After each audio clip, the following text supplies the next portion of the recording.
But I've made 13 more journeys into the Darfur region, working to amplify the voices of the people. And finally, my life's work, I think, to document their rich cultural traditions, to preserve what is left in a genocide. I don't know if Halima is still alive. I do know that for almost 9 years now, almost 3 million, 2.7 million people are barely surviving in filthy camps across Darfur and eastern Chad. Humanitarian assistance to these displaced persons has never been more challenging. We cannot and we must not forget them in this, their long, dark night. Nor can we forget all those who are being affected by the same brutal regime along Sudan's inflamed borderlands, Abyei, South Kordofan, Blue Nile, insane. In the past 100 years, there has been an unbroken chain of mass murders. The Turks killed more than 1 million Armenians during World War I. In the 1930s and 40s, the Japanese killed millions across Asia. In the Soviet Union, the number of deaths in the Gulag camps and beyond totals more than 8 million. The Germans slaughtered 6 million Jews and millions more during World War II.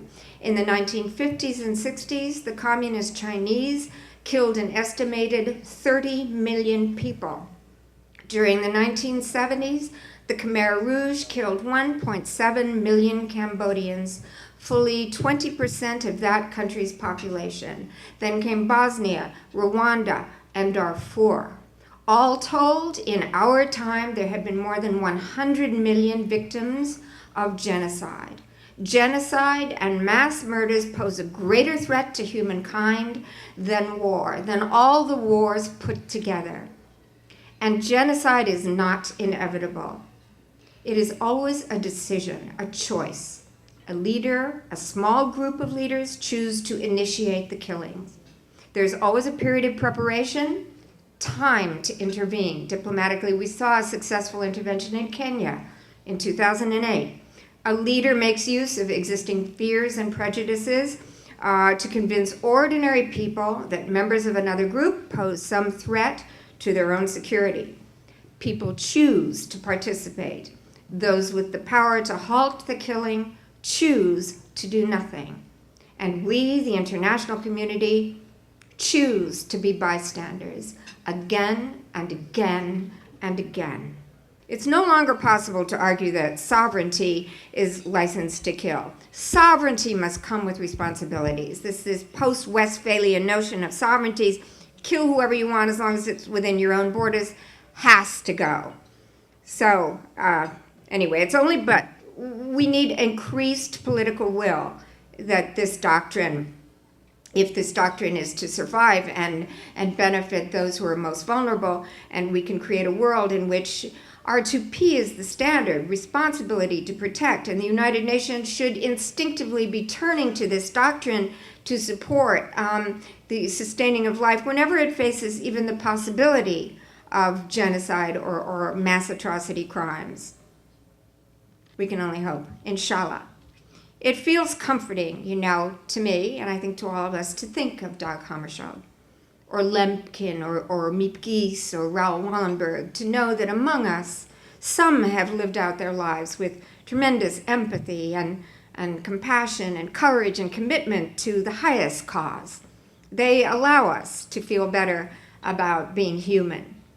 But it's important to remember that we are also capable of unspeakable acts. As long as we say, oh, it's the Cambodians, it's the Nazis, it's the Hutus, it's others, then we're missing the point. This is part of what we are, and until we know and take responsibility for our own components, we're not going to move forward to a better world.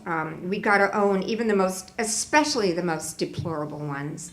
It is the first step toward living a responsible life. The salvation of the world, surely, if there is to be one, lies in humility and in human responsibility.